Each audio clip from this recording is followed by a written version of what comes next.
All right, today I'm back over at the Scare House here. I'm about to start working on some things and doing the makeover. If you watched the first episode, you know we had that big wall over here with a whole bunch of, well, all this stuff stacked around it. So I've moved that all out, taken that part down. We got stuff stacked over here, stuff stacked over here. We got animatronics over here, all kinds of stuff stacked over here. This all needs to be moved around. Most, if not all, of the animatronics over here are going to be still set up in here when I'm done with this, but I still have this giant stack over here to dig into, and I'm still not 100% sure how I'm gonna set this up. But I will show you a few things that I got that I'm gonna be working with. I have this hazard tape here. I got 3 rolls of this. I want to put that on the floor and do kind of outlines. And then I have this box here that has roadside emergency beacons.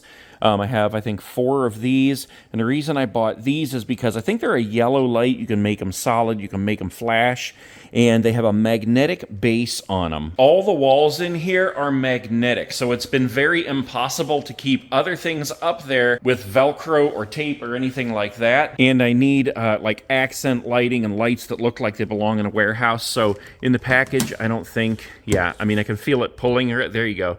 It'll stick on there. Sticks right on the door, but once I take that out of the package, it has a powerful magnet on the back. I'll be able to just put it wherever I want it on the wall, and it'll stick there and give us that lighting that we need. Since this is supposed to be kind of a warehouse theme, I did order some of these too. I thought I ordered 4 of them, but I only have 2, so I'm going to have to get some more. These as well are magnetic, and these are red lights that spin around. So just like that, I'll be able to stick it on the wall, and that will give us lights that are spinning around like in a warehouse. I'm probably more excited about these than I should be. So these actually use D batteries. The bottom just screws off. Put the batteries right in there. The less I have to have plugged in here, the better. Batteries in. We'll get to see how this looks before we put them on the wall. Screw that back on, and then there's a button. Now beware, this is gonna flash, so turn your eyes away if you shouldn't be seeing flashing lights. There we go. How cool is that? Yeah, and it'll be on the wall just like this, spinning around. So let's try it out. Let's stick it up here on the wall. Oh, with the batteries, dang, I don't know. I might have to find a way to modify that. See, that's a flat surface there on the door, so it sticks perfectly fine. But with the added weight of the batteries, since this is kind of, I don't know if you call that corrugated, it doesn't want to stick up there. Ah, that's a bummer. Anyway, let's try it on the door. So, okay, there's the door. Where's our button? Right there. I'm going to turn it on again. Watch your eyes if you shouldn't be seeing flashing lights. Okay, and let's flip off the lights here. Yeah, check that out. Very cool. Yes, I'm very excited about that. Wait, look. Okay, so this is how it throws the red light. You can see on the skeleton here how it's throwing the red light on the skeleton that's flashing. That's very cool. So I'll just have to look around here and find a place where I can actually put these on the wall. And I'm not sure where that's going to be because all these walls are like that. Unless I put them down here. No, that's not even sticking. I suppose I could set it there. I don't like that. Let's try the garage door here. And it wants to slide off of there too. Fridge. And it stays on the fridge. That's good. It's not exactly where I want it, but if I turn the lights out, you can see that it does still throw that red light around over there. And there really isn't any reason why I can't just have it setting upwards on something. I just thought it would be cool to magnetize it to the wall. Anyway, something I'll worry about a little bit later. All right, anyway, first thing I want to do, I think, is start on this side here with that tape. So I need to move all these animatronics from this side to this side just to get them out of the way.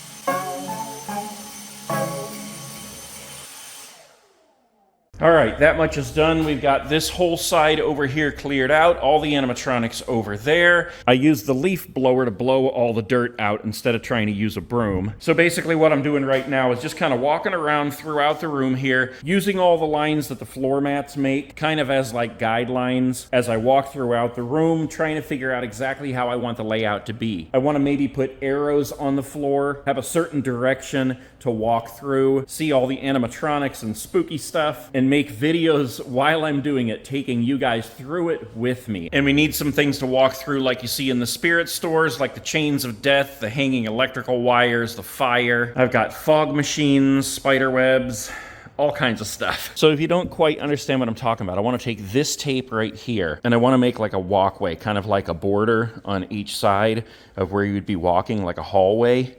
Turn down here maybe, turn down here. So you know what? I'm gonna go ahead and lay some down, and if I don't like how it looks in the end, I'll just pull it back up and redo it.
Like that. It's coming along good. So this is how it looks so far. I just kind of took that tape and I marked off around here so there was an area to walk through. So basically if you were starting here, then you would just kind of walk straight through here and you have these guidelines to know where you're going. You can turn here, come all the way down, turn here, and keep on going to whatever we do over there. I got one of the giant skeletons over here. That guy is 10 feet tall. I have a 12-footer, but the ceilings in here are only 11 feet. So I mentioned arrows earlier as maybe putting arrows in here to tell you which direction to go, like if I had a certain flow that I wanted with this place.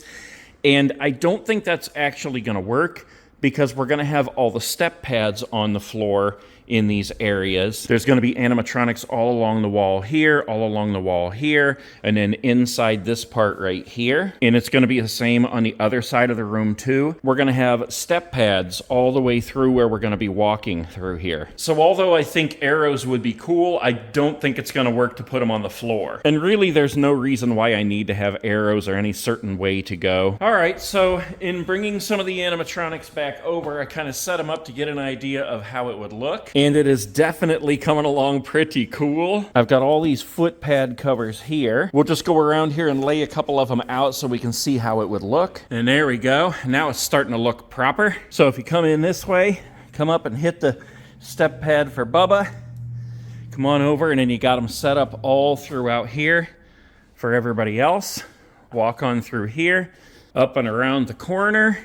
Say hello to the collector, and then move on down this way. Pretty cool. All right, well, so far the plan is working out. This is not exactly how it'll be set up, but that's just to kind of give you an idea. We'll have the whole other side of the room done too. We're gonna have lights and fog and everything else, music and sounds. This is gonna be awesome. So stick around. That's all the time I have to work on this today, guys. Unfortunately, I've got to get out of here. I've got other things to do, but I just wanted to get in here today, kind of get a start on it, get an idea of how it was gonna look, and give you guys another episode.